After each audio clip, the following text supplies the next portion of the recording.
당신의 목숨값은 얼마입니까? 무담보무 설정 당일 30분 입금이라는 자극적인 문구가 눈에 들어옵니다. 엄청난 금액인 것 같지만 사실 몇십만 원이 필요한 경우가 대부분입니다. 누군가에게는 가벼운 술값이나 신발 한 켤레 값일지도 모르는 돈, 단돈 50만 원.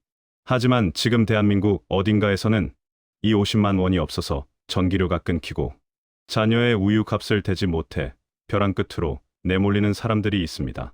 그들이 손을 뻗은 곳은 따뜻한 은행 창구가 아니었습니다.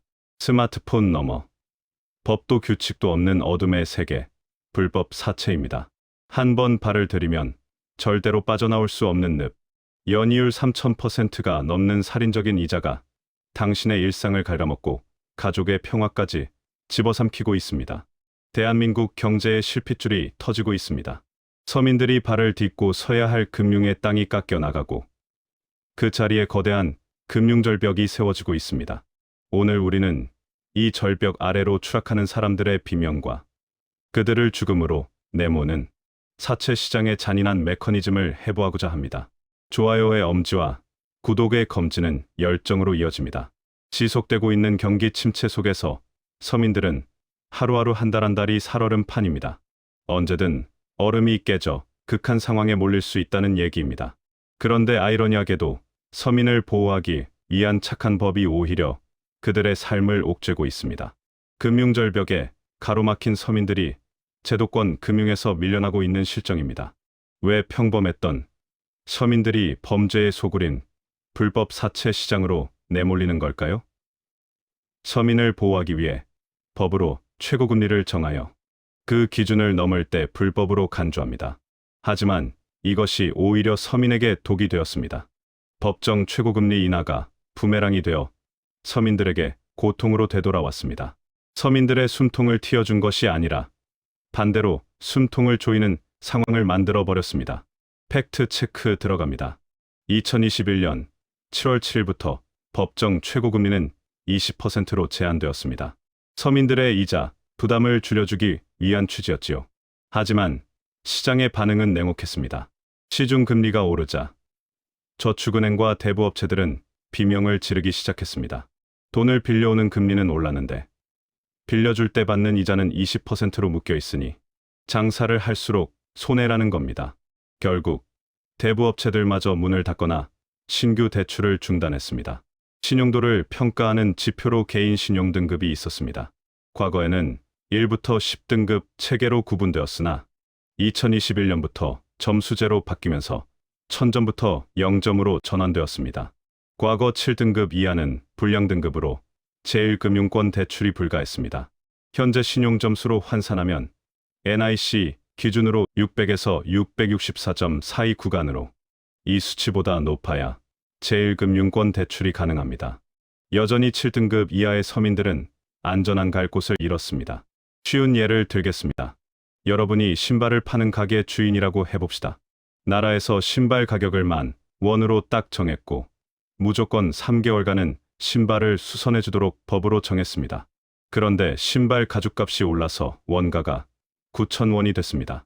그러면 여러분은 신발을 험하게 신어 수선 비용이 많이 들 것 같은 손님, 즉 저신용자에게 신발을 팔고 싶을까요? 당연히 거절하겠죠. 이것이 지금 대한민국에서 벌어지는 금융 배제 현상입니다. 은행도, 저축은행도, 심지어 합법적인 대부업체도 문을 걸어 잠그자 급전이 필요한 서민들은 깎아지른 듯한 금융절벽 끝으로 밀려나게 된 것입니다. 절벽 끝에 선 이들에게 달콤한 속삭임이 들려옵니다. 30분 내 입금, 서류 필요 없음. 이것이 바로 불법 사채 시장의 대표적인 수법인 3050 대출입니다. 텔레그램 대화창이 보입니다. 이름, 연락처, 지인 번호 10개 보내주세요라는 메시지가 뜹니다. 고지어 남자의 통장에 30만 원이 입금됩니다. 화면에는 일주일 뒤 50만 원 상환이라는 글자가 붉게 변하며 연이율 3476%라는 수치가 나타납니다. 살인적인 이자의 계산법이 등장합니다. 30만 원을 빌려주고 일주일 뒤에 50만 원을 갚으라고 합니다. 20만 원 정도는 수수료라고 생각하고 넘길 수도 있겠죠. 하지만 이걸 1년 연이율로 환산하면 얼마일까요? 무려 3,400%가 넘습니다. 이건 이자가 아니라 약탈입니다. 하지만 당장 내일 아이 기저귀 값이 없는 부모에게 이 수치의 계산은 보이지 않습니다. 이렇게 1분 만에 지옥문이 열리는 것입니다. 대출이 시행된 순간 채무자의 사생활은 채권자의 인질이 됩니다.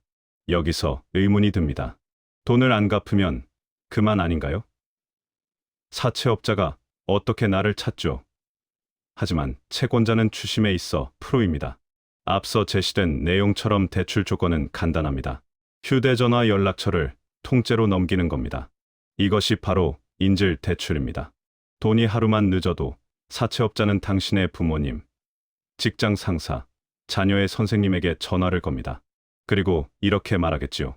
당신의 아들이, 직원이 돈을 떼먹고 도망갔습니다. 사회적 매장을 시작합니다. 사채업자들은 돈을 받는 것보다 당신의 영혼을 부수는 법을 더 잘 알고 있습니다. 경찰서 취조실이 비춰집니다. 한 청년이 고개를 떨군 채 앉아 있습니다. 그의 앞에는 마약 봉투와 대포 통장, 보이스피싱 시나리오가 펼쳐 있습니다. 이어서 어느 가정집의 거실이 보입니다. 온기가 사라진 파탄난 가정의 쓸쓸한 거실입니다.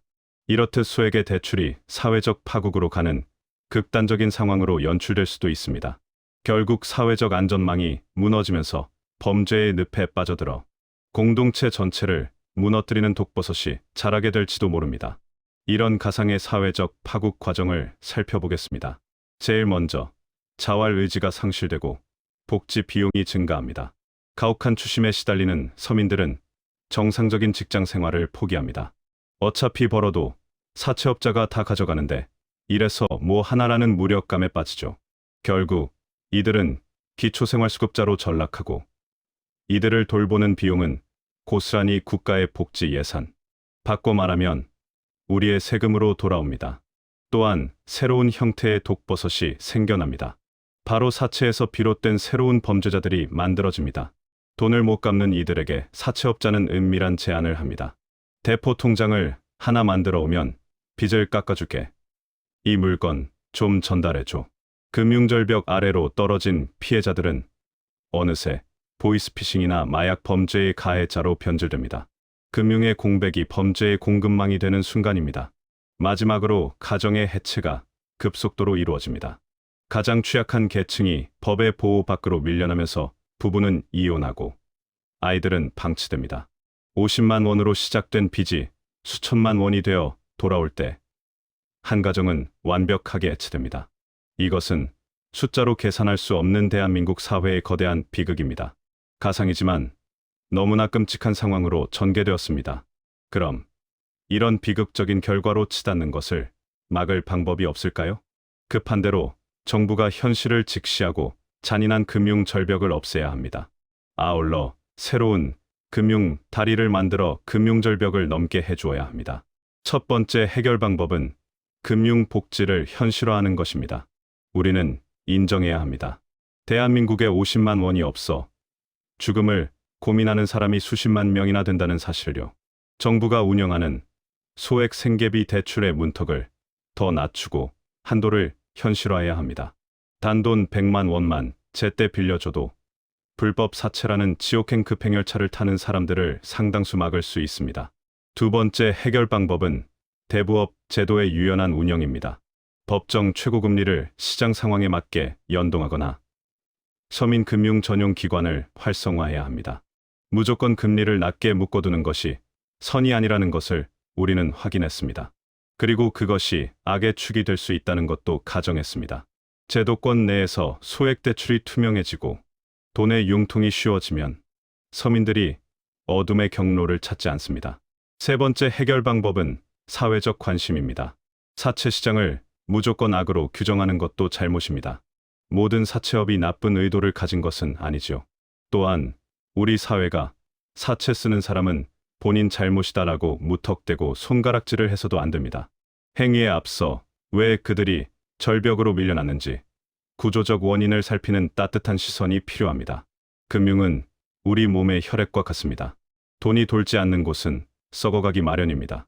금융절벽은 우리가 외면한 소외된 이웃들의 눈물로 세워진 것입니다. 하지만 우리가 관심을 가지고 제도의 구멍을 메운다면 그 절벽은 다시 모두가 함께 걷는 완만한 언덕이 될 수 있습니다. 경제적 문제로 밤새 뒤척이며 고민을 하는 사람들이 우리 주변에는 많습니다. 그들은 언제든 비극의 늪에 빠질 가능성이 높지요. 주위를 살펴보세요. 수많은 대출 관련 광고 문구들이 널려 있습니다. 50만 원에만 꽂혀 당신의 귀한 삶을 인질로 잡히지 말고, 서민의 금융생활 지원과 경제적 자립을 돕기 위해 설립된 공공기관인 서민금융진흥원을 서칭해보세요. 당신의 삶은 단돈 50만 원. 아니, 그 어떤 액수의 빚보다 훨씬 더 소중합니다. 절벽 끝에서 혼자 고민하지 마십시오. 국가가 내민 손을 잡고 다시 평범한 일상으로 돌아오십시오. 금융이 권리가 아닌 복지가 되는 세상. 절벽 아래로 단 한 사람도 떨어지지 않는 대한민국을 꿈꿉니다.